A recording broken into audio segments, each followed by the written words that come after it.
Car कसे आहात तुम्ही सर्व? मस्त ना? नयन कलाकृती या यूट्यूब चॅनलवरती आपलं सर्वांचे स्वागत आहे। आजची आपली रेसिपी आहे साबुदाणा वडा। उपवासाचा साबुदाणा वडा आहे। तुम्हाला दाखवते हा साबुदाणा वडा कसा झालाय तो बघू शकता तुम्ही। बघा आवाज बघा, आपला साबुदाणा वडा क्रिस्पी झालेला आहे बघा। आवाज येत असेल तुम्हाला, दाखवते तुम्हाला बघा।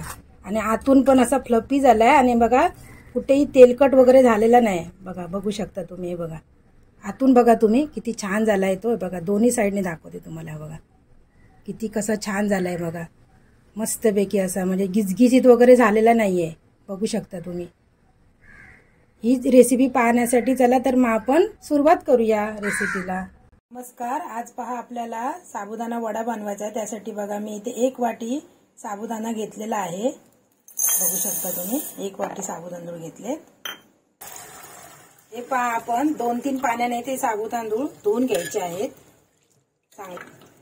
त्याचा स्टार्च एकदम निघेपर्यंत आपण धुवून घ्यायचं आहे बघा। स्वच्छ पाणी यायला पाहिजे।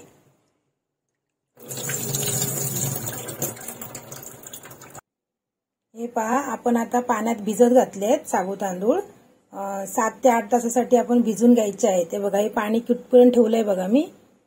हे बघा आपलं हे बोट आहे ना, साबुदाण्याच्या वरती एवढंसं पाणी ठेवायचं आहे बघा। साबुदाणा आहेत ना त्याच्यापेक्षा वरती एवढंसं पाणी ठेवायचं आपण। आता आपण हे 7-8 तासासाठी भिजत ठेवून देऊया झाकण मारून।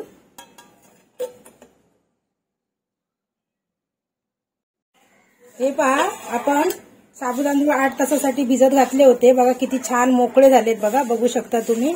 असे मोत्यासारखे झालेत एकदम। असेच व्हायला पाहिजे, कारण जास्त चिकट झाले ना मग तर आपले साबुदाणे वडे एकदम असे गिजगिजीत होणार। आता इथे बघा आपण बटाटा उकडून घेतलाय। हा तो मीडियम बटाटा मी घेतलाय, तो आता मी किसून घेते। किसून घ्यायचा आपण बटाटा, म्हणजे एकसारखा असं त्याच्या काही गुटळ्या होणार नाहीत। किसून घ्यायचा बटाटा व्यवस्थित असा आहे बघा।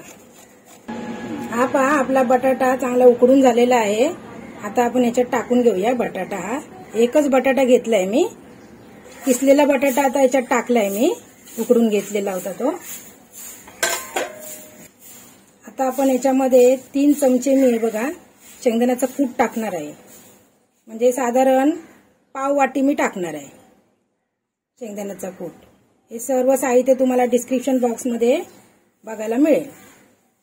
हे पहा मी इथे 1 चमचा बारीक करून घेतले ठेचून मी मिरची, ती टाकत आहे। 1 तिखट मिरची होती आणि 1 जरा कमी तिखट होती मिरची, अशा मी 2 मिरचीचा ठेचा केलाय। आता आपण बघा अर्धा चमचा जिरं टाकून घेऊया। सैंधव मीठ टाकून घेऊया। मी उपवासाचे हे वडे बनवणार आहे साबुदाणा, त्यामुळे तुम्ही तुम्हाला जर उपवासाला नाही बनवायचे तुम्ही इथे कोथिंबीर टाकू शकता, आलं थोडंसं टाकू शकता, पण मी उपवासाचे हे वडे बनवणार आहे। तुम्हाला जर जिरं स्किप करायचं असेल तर। आता हे सर्व साहित्य आपण चांगलं मिक्स करून घेऊया। हे बघा एकजीव करून घ्यायचं सगळं। हे पहा आपलं चांगलं असं मिक्स करून झालेलं आहे साबुदाणा वड्याचं मिश्रण। आता आपण थोडंसं असं बघा पाण्याचा हात लावून हे असे बांधून घ्यायचे। हे बघा दाखवते तुम्हाला मी। लहान मोठे जेवढे आकाराचे हवे असतील तुम्हाला तसे बांधून घ्यायचे आपण। हे बघा असं गोल आकार द्यायचा। जरा छोटेच करायचे म्हणजे काय नंतर ते फुलतात। थोडेसे असे जास्त पण जाड अगोदरच करायचे नाही, कारण मग ते फुलले का अजून जाड होणार। आतून पण व्यवस्थित शिजायला पाहिजे ना ते।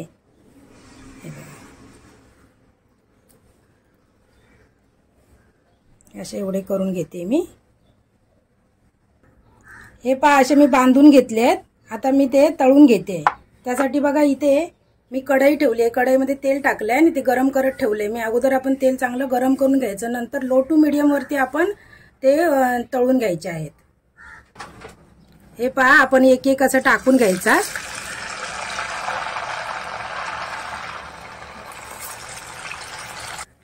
हे पहा 4 घातलेले मी। आता एक साइडने आपण असे परतून घेऊया। हे बघा एक साइड आपली चांगली भाजली आहे, आता आपण असे परतून घेऊया।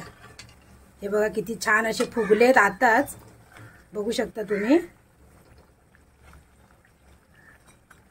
आता आपण परतून घेतले आहेत सेकंड टाइमला। आता आपण दुसरी साइड पण परत परतून घेऊया। ही बघा, बघू शकता तुम्ही।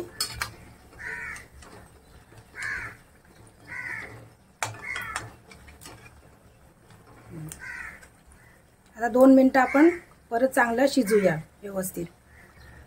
हे पहा, आपले साबुदाणे वडे आपले चांगले झालेले आहेत, फ्राय झालेले आहेत व्यवस्थित आणि शिजलेले पण आहेत आतून। लो टू मीडियम गॅसवरती मी शिजवले, तुम्ही बघू शकता। बघा किती बघा फुलले आहेत बघा। तुम्हाला नंतर एक तोडून पण दाखवते मी। आता आपण दुसऱ्या वेळेचे पण टाकून घेऊया याच्यामध्ये।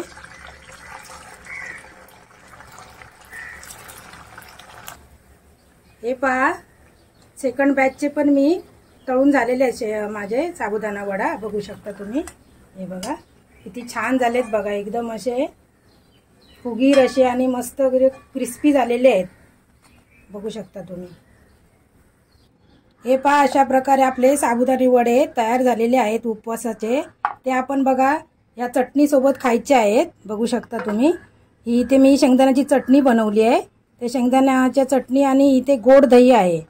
उपवासाचे वडे बनवलेत मी, त्यामुळे शेंगदाण्याच्या चटणीमध्ये मी बाकी दुसरं काय नाही टाकलंय, फक्त मिरची, हिरवी मिरची टाकली आहे त्याच्यामध्ये आणि जिरं टाकलंय, खोबरं टाकलंय आणि दही आणि मीठ। हे बघा, बघू शकता तुम्ही। असं आपण सर्व करायचं आणि उपवासाच्या दिवशी कोणताही उपवास असू दे, तुम्हाला हे साबुदाणे वडे खाण्यासाठी तयार आहेत। माझा जर व्हिडिओ तुम्हाला आवडला असेल तर जास्तीत जास्त लाईक करा, शेअर करा। अजूनपर्यंत सबस्क्राईब केलं नसेल तर चॅनलला सबस्क्राईब करा। व्हिडिओ संपूर्ण पाहिल्याबद्दल धन्यवाद।